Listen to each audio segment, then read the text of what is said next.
Hello friends, this is Deepak Singh और आज हम टॉपिक डिस्कस करेंगे प्रलय मिसाइल का। ये टॉपिक हम क्यों डिस्कस कर रहे हैं? वैसे तो ऑफ लेट डीआरडीओ ने काफ़ी सारी मिसाइल टेस्ट करी है, अग्नि प्राइम भी टेस्ट करी थी और भी टाइम टू टाइम मिसाइल अपनी टेस्ट करती रहती है। लेकिन प्रलय मिसाइल जो हम डिस्कस कर रहे हैं वो काफ़ी सिग्निफिकेंट है। एंड इस वजह से है क्योंकि बैक टू बैक पहली बार ऐसा हुआ है कि कोई कन्वेंशनल बैलिस्टिक मिसाइल को बैक टू बैक टेस्ट करा गया है, साथ में कन्वेंशनल बैलिस्टिक मिसाइल की शॉर्टेज भी थी। तो इस कंटेक्स में ये मिसाइल का जो टेस्ट है काफ़ी ज़्यादा सिग्निफिकेंट है। एक नया मिसाइल है तो इसे हम डिस्कस करते हैं ना 3C approach, that is comprehensive, concise and contemporary. ये प्रीलिम्स के लिए मेनली ज़्यादा इंपॉर्टेंट है, पर मेंस में जो आपके फॉर्डर पॉइंट्स होते हैं, जब आपके वहाँ पे मिसाइल कैपेबिलिटी के ऊपर अगर एक डायरेक्ट क्वेश्चन आ सकता है, या फिर ओवरऑल इंडिया अपनी जो टू स्टेट वॉर के कंटेक्स में अगर उस पर कुछ क्वेश्चन आ जाए तो आप ये कह सकते हैं कि प्रलय मिसाइल भी इंडिया ने इंडक्ट करी है या फिर उस पर टेस्ट करा है। तो friends, list are the topic of Pralay missile. मैंने आपको बताया था कि 22 दिसंबर 2021 को डीआरडीओ ने conducted the maiden test of Pralay from the Abdul Kalam island, जिसे पहले व्हीलर आइलैंड भी कहते थे, और उसके अगले दिन 23 दिसंबर 2021 को डीआरडीओ ने दोबारा टेस्ट करा। इसका सेकंड टेस्ट करा, मतलब अगले दिन ही कर दिया। ये पहली बार इंडिया की हिस्ट्री में ऐसा हुआ है that 2 consecutive test of conventional ballistic missile like Pralay were conducted successfully. दोनों टेस्ट सक्सेसफुल रहे। जो टारगेट था कि रेंज उसकी 400-500 किलोमीटर तक पहुंच जाए वो हो गई थी। तो डेवलपमेंटल ट्रायल हुआ था, ये इसका ट्रायल था। मैंने आपको पहले ही बताया था कि जो 22 दिसंबर को हुआ था वो इसका पहला मेडन टेस्ट ट्रायल था, तो वो भी सक्सेसफुल रहा और अगले दिन का ट्रायल भी सक्सेसफुल रहा था, जिसमें उसकी रेंज टेस्ट करनी थी कि क्या 500 किलोमीटर की रेंज ये अचीव कर पाएगी। और ये एक कन्वेंशनल बैलिस्टिक मिसाइल है। तो जैसे मैंने आपको बताया, this is the first time in history that the 2 consecutive test of conventional ballistic missile like Pralay were conducted successfully. ये इसका टेस्ट था, ये दोनों दिन जो टेस्ट हुए थे। अब हम बात करते हैं इसके फीचर्स के बारे में, फिर मैं इसके सिग्निफिकेंस के बारे में बताऊंगा और साथ में कौन कौन सी बॉडीज इन्वॉल्व है उसके बारे में बताऊंगा। सो प्रलय क्या है? इट्स अ कैनिस्टराइज्ड, ये टर्म्स बहुत इंपॉर्टेंट है, canisterised surface to surface tactical short range ballistic missile, SRBM. ये बहुत इंपॉर्टेंट है, इसकी मैं सिग्निफिकेंस पे आऊंगा क्यों इसको एक लैंडमार्क माना जा रहा है। लगेगा कि रेंज तो काफी छोटी है, हम तो आईसीबीएम्स की बात करते हैं, इंटरकॉन्टिनेंटल बैलिस्टिक मिसाइल्स के बारे में बात करते हैं, इसकी तो रेंज बड़ी छोटी है, तो क्यों इतना सिग्निफिकेंट है उस पर मैं अभी थोड़ी देर में आता हूं। तो it's a canisterised surface to surface. इस पे एक एमसीक्यू बन सकता है, मिसाइल्स के बारे में वो कंफ्यूज कर सकते हैं कि whether it's surface to air missile, surface to surface missile, air to air missile, air to surface missile, किस टाइप की मिसाइल है। तो ये है, and it is for battlefield use. तो ये हो गया canisterise surface to surface tactical short range ballistic missile for battlefield use. It's a solid fuel missile. इसके अगेन फ्यूल के बारे में भी पूछ सकते हैं कि लिक्विड फ्यूल है, सॉलिड फ्यूल है, मिक्स फ्यूल है, किस तरीके से। It is powered with a solid propellant rocket motor, तो सॉलिड फ्यूल है। ये फीचर्स बहुत इंपॉर्टेंट है, प्रीलिम्स में पूछे जा सकते हैं। जैसे मैंने बताया कि इसका मेडन टेस्ट हुआ, यानी कि पहला टेस्ट हुआ, तो उसके बारे में ये दोबारा से पूछ सकते हैं, मतलब अगले साल के प्रीलिम्स के लिए 2022 के। The missile has a range of 150 to 500 kilometres and can be launched from a mobile launcher. तो इसकी रेंज बहुत इंपॉर्टेंट है, अभी हम इस पर थोड़ी देर में आते हैं। इसके और फीचर्स के बारे में बात करते हैं। The missile guidance system include state of the art navigation system and integrated avionics. It follows a quasi ballistic trajectory and can perform mid air manoeuvres using manoeuvrable re entry vehicle. ये भी इसका एक अलग feature है। To defeat anti ballistic missile interceptors. तो anti ballistic missile interceptors जो है, यानी कि जो बैलिस्टिक मिसाइल को जो इंटरसेप्ट कर सकते हैं और डिस्ट्रॉय कर सकते हैं, तो उसको भी ये धोखा दे सकती है using manoeuvrable re entry vehicle techniques. और ये जो प्रोजेक्ट है, जैसे मैंने बताया, इसका मेडन टेस्ट तो अभी आपका दिसंबर 2021 में हुआ है, पर ये जो प्रोजेक्ट कंसेप्चुलाइज करा गया था, अप्रूव करा गया था, सैंक्शन करा गया था, ये 2015 में करा गया था। तो ये एनडीए गवर्नमेंट जब पावर में आई थी 2014 में, उसके बाद ये करा गया था। ये इसके फीचर्स है। और साथ में ये भी कहा जाता है कि ये एक्चुअली इस मिसाइल को जो डेवलप करा जा रहा है, इसको 2 मिसाइल के फीचर्स हैं। पहले प्रहार टेक्टिकल मिसाइल जो थी हमारी, जो उसको डेवलप करा जा रहा था, तो उसके कंटिन्यूएशन में ये आपकी प्रलय करा गया है, प्रहार की जगह प्रलय हो गया है, और साथ में इसमें पृथ्वी मिसाइल के भी फीचर्स को इंक्लूड करा गया है। So the missile is the amalgamation of technologies developed for Prithvi defence missile, to be specific exo atmospheric interceptor missile, that is Prithvi defence missile from Indian ballistic missile defence programme.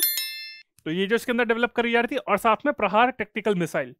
तो प्रहार की continuation में, तो प्रहार में एक तरीके से लगा दिया जाए आपने पृथ्वी बना दिया है। अगर मैं इस तरीके से आपको कहूं, प्रहार प्लस पृथ्वी इक्वल टू प्रलय, ये आप देख सकते हैं, ठीक है। तो इसके फीचर्स की बात हो गई। अब हम इसमें देखते हैं कौन कौन सी ऑर्गेनाइजेशंस इन्वॉल्व है, बॉडीज इन्वॉल्व है। तो ये डीआरडीओ जो करके एक ऑर्गेनाइजेशन है हमारी, जो हमारी मिसाइल्स बनाती है, defence research and development organisation, उसने डेवलप करी है। पर उसमें भी कौन सी लैब ने इसमें ज्यादा जो मेजर रोल प्ले करा है वो है डीआरडीओ के एक रिसर्च लैब सेंटर है इमारत, IMARAT। तो ये हैदराबाद में है। So it is the lead integrator of this project. बहुत सारी एजेंसीज इन्वॉल्व है, पर जो मेन जो कोऑर्डिनेटिंग एजेंसी थी, जिसने पूरी लीड इंटीग्रेटर था, जिसने पूरा कोऑर्डिनेट करा था सारी एजेंसीज के साथ, वो है इसकी डीआरडीओ की लैब रिसर्च सेंटर इमारत इन हैदराबाद। तो ये है, अपॉन इंडक्शन प्रलय missile will be become part of the regiment of the artillery. High energy material research laboratory, HEMRL, High Energy Materials Research Laboratory, a DRDO laboratory based in Pune, developed a composite propellant। तो जो इसका propellant था वो किसने develop करा था? HEMRL ने, high energy material research laboratory. Main इसका जो यहाँ पे सिग्निफिकेंस है इसको बताने का, इंक्लूड करने का, वो ये है कि इसकी कभी कभार वो लेबोरेटरीज के हेडक्वार्टर के ऊपर भी क्वेश्चन पूछ सकते हैं मैच द फॉलोइंग फॉर्म में, या फिर ये पूछ सकते हैं कि इस एजेंसी का हेडक्वार्टर कहाँ पे। तो बस ये ध्यान रखना है आपका कि high energy material research laboratory HEMRL का है, हेडक्वार्टर पुणे में है, और जो इमारत आपकी जो है डीआरडीओ की लैब है उसका हेडक्वार्टर हैदराबाद में है। ये बस आपको ध्यान रखना है। और ये पूछ सकते हैं कि मेन किस एजेंसी ने लोड करा है, तो लीड प्ले करा है, तो ये आपकी ये एजेंसी है। अब हम बात करते हैं इसकी सिग्निफिकेंस के बारे में। सो प्रलय is India first conventional ballistic missile. कभी दूसरे लेक्चर में आपको बताऊंगा कि बैलिस्टिक और क्रूज मिसाइल के बीच में फर्क क्या होता है। तो conventional, it is India first conventional ballistic missile and is an answer to any conventional missile attack from northern और वेस्टर्न बॉर्डर्स। नॉर्दर्न और वेस्टर्न बॉर्डर्स कह दिया, पर डायरेक्टली मतलब इनडायरेक्टली ये कहना चाहता है कि पाकिस्तान और चाइना से अगर कोई अटैक आता है। The missile deployment is significant as India had no conventionally armed ballistic missile. अब मैं आपको बताता हूं कि कन्वेंशनल के उस पे एस्पेक्ट पे क्या, यानी कि जो बेसिक मिसाइल्स जो होती हैं आपकी, यानी कि न्यूक्लियर वॉरहेड उस पर नहीं, जो बेसिक आपके वहां पे उसमें एक्सप्लोजिव वगैरह इंक्लूड करे जाते हैं, वो होती है आपकी कन्वेंशनल मिसाइल, जिनकी रेंज भी थोड़ी छोटी है। अब बात करते हैं कि जो मैंने बताया आपको कि ऐसी बात नहीं है, इंडिया के पास ICBMs भी है आपके, वो भी उस पर काम चल रहा है, हाइपरसोनिक मिसाइल्स का भी प्लान कर रही है इंडिया, आपके पास ब्रह्मोस है। तो क्यों इस मिसाइल के बारे में ज्यादा सिग्निफिकेंट हो रहा है? पर हर बार वही चीज होती है ना, जैसे आपने पुराण महाभारत वगैरह में भी देखा होगा कि हर चीज के लिए ब्रह्मास्त्र नहीं निकाला जाता था, वो कभी स्पेशल ओकेजन्स पे जब बिल्कुल जरूरत है हर चीज के लिए होता है। जैसे मैं, या फिर गली बॉय का एक मैंने जैसे डायलॉग पढ़ा था कि नाखून काटने के लिए तलवार निकालने की थोड़ी जरूरत होती है हर बात पे। तो हर चीज की अपनी जगह एक वैल्यू होती है। तो उसी तरीके से मैं कहूं कि अभी इस टाइम पे प्रेजेंट सिनेरियो ये है कि इंडियन आर्मी के लिए इशू ये है, the only means for the Indian army to strike distances target at distance of close to 500 kilometre.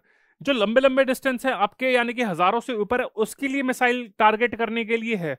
But जो छोटे जो टारगेट्स हैं, जो 500 किलोमीटर के उस पे हैं, 5000 किलोमीटर को भी टारगेट कर सकती है, पर 500 किलोमीटर के जो टारगेट है ना, उसके लिए कोई कन्वेंशनल मिसाइल नहीं है। उसके लिए क्या है, अगर देखा जाए तो सिर्फ अगर कोई हमारे पास इस टाइम पे कोई भी ऑल्टरनेटिव है अगर देखा जाए तो वह है ब्रह्मोस सुपरसोनिक क्रूज मिसाइल, जो बहुत ही ज्यादा डेडली एक्यूरेट है। बट पहली बात तो ये, उसमें दो इश्यूज है। सबसे पहली बात तो ये, it can carry a payload of only about 200 kg, इसका पेलोड का कंसर्न है। दूसरा, साथ में एक्सपेंसिव भी है। ब्रह्मोस हमारा एक बहुत फ्लैगशिप प्रोजेक्ट है, जो कहते हैं कि इंडिया को बहुत ज्यादा उसने ताकत दी है। पर अगेन, जैसे मैंने वही कहा कि नाखून काटने के लिए आपको तलवार की क्या जरूरत है। जो पास का आपका है, अगर कोई टारगेट है उसके लिए अगर ब्रह्मोस की जरूरत नहीं है तो उसके लिए कोई और मिसाइल भी यूज करिए जो थोड़ी लेस एक्सपेंसिव हो आपकी। और दूसरा, पेलोड की लिमिट है वहां पे, ब्रह्मोस की जो पेलोड की लिमिट है वो 200 किलोग्राम है। थस इंडियन आर्मी को लगा, जैसे मैंने आपको बताया था, short range ballistic missile SRBM, ये मैंने आपको स्पेसिफिकली उस टाइम पे बार बार मेंशन कर रहा था कि तब इंडिया को लगा कि 500 किलोमीटर की रेंज के लिए कोई एक ऐसी मिसाइल होनी चाहिए जो अच्छा खासा पेलोड कैरी कर पाए। तो वही है कि अगर छोटी रेंज के टारगेट के लिए ब्रह्मोस को यूज नहीं करना और उसमें पेलोड का भी इशू है, तो इस वजह से इस मिसाइल को करा गया है। आई होप अब आपको समझ आया कि ये इंडिया की पहली कन्वेंशनल बैलिस्टिक मिसाइल है कहा जा रहा है। तो इसकी दो सिग्निफिकेंस होगी, India first conventional ballistic missile, and second है बैक टू बैक 2 दिन में पहली बार ऐसा हुआ कि प्रलय जैसी जो मिसाइल है उसको अटैक करा गया है, उसको टेस्ट करा गया सक्सेसफुली। तो ये है। और साथ में जैसे मैंने बताया था आपको, अब्दुल कलाम आइलैंड, जो डॉक्टर APJ अब्दुल कलाम जो है उनके नाम पे आपके ये है आइलैंड है, तो उसके बारे में बात कर लेते हैं। नॉर्मली न्यूज़पेपर्स में वैसे व्हीलर आइलैंड कहा जाता है, पर इनएक्यूरेटली वो ये कि पुराना नाम चल रहा है तो अभी उसको इंक्लूड कर देते हैं। But to be precise, factually ये अब्दुल कलाम आइलैंड है, जिसको पहले व्हीलर आइलैंड कहा जाता था। It is an island off the coast of Odisha, क्योंकि इसी आइलैंड से टेस्ट हुआ था इस मिसाइल का भी। It is an island off the coast of Odisha, 150 kilometre east of the state capital Bhubaneswar. It was originally named Wheeler island after English commandant lieutenant Hugh Wheeler. In 2015 इसका island का नाम change कर दिया गया to honour the late Indian president APJ Abdul Kalam. And यहाँ पे integrated test range missile testing facility है, जिसके जहां से अभी टेस्ट करा था, मैंने बताया था एक कंटेक्स्ट में आपको। Integrated test range missile testing facility जो साइलेंट पे लोकेटेड है, in this facilities serve the testing facility for most of India's missile such as Akash, Agni, Astra, BrahMos, Nirbhay, Prahaar, Prithvi, Shaurya, advance air defence, Prithvi air defence and ASAT missiles. तो आप देख सकते हैं इंडिया के पास कितनी सारी मिसाइल्स हैं। तो ये जो सारी मिसाइल्स आपने सुना ही होगा कि अब्दुल कलाम आइलैंड से होती है, वो भी मैंने बता दिया कि उड़ीसा के वहां से कोस्ट पे थोड़ी दूर पे है वहां पे। तो फ्रेंड्स, ये मेरा लेक्चर था प्रलय मिसाइल के बारे में। आई होप आपको ये लेक्चर अच्छा लगा हो। अगर अच्छा लगा है then do like it, share it and subscribe to the channel of AQ Bios। अगर कोई भी इस लेक्चर के रिलेटेड क्वेरी है या फिर कोई इन जनरल भी क्वेरी है, तो आप हमें बहुत सारे सोशल मीडिया प्लेटफॉर्म्स के थ्रू या फिर हमारे फोन नंबर के थ्रू 9319057600 के थ्रू आप हमें कांटेक्ट कर सकते हैं। ये हमारे सोशल मीडिया प्लेटफॉर्म है, फेसबुक, इंस्टाग्राम, टेलीग्राम और यूट्यूब। कोई भी क्वेरी है, just give us a call और drop us a message, will get back to you. Thank you. This is Deepak Singh on behalf of AQ Bios। Bye. Thank you.